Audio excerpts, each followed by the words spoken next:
বন্ধুরা, রবিবারে আজকে দুপুরে বেলায় খাওয়া দাওয়া কি কি রান্না করেছি চলো দেখিয়ে দিই।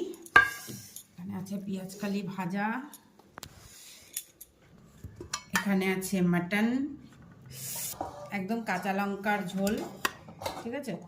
আর এখানে আছে জলপাইয়ের ডাল, ঠিক আছে। আর এখানে আছে স্যালাড।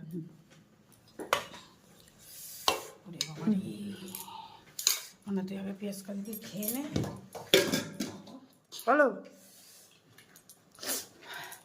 তো চলো, এই হচ্ছে দেখিয়ে দিলাম সানডের ঠান্ডার মধ্যে খাবার দাবার, ঠিক আছে। প্রচণ্ড ঠান্ডা লাগছে, কেন জানি না, বসেছিলাম তার জন্য কি উঠে আসছি, তাই জন্য মনে হয়। তো চলো গরম গরম খেয়ে নিই, বেশি দেরি করা যাবে না। টাটা বন্ধুরা, কি পড়েছে মা, গরমা গরম মাটন। তো গাইস এটা কিন্তু নর্মাল রাইস না, এটা হচ্ছে লম্বা চালের ভাত। হ্যাঁ, যেটা হচ্ছে লম্বা চালের চর্বি দেখা, চর্বি দেখা বন্ধুদের। দেখো ফুলে এটা কি, মাখন, নারকেল মালাই। চলো চলো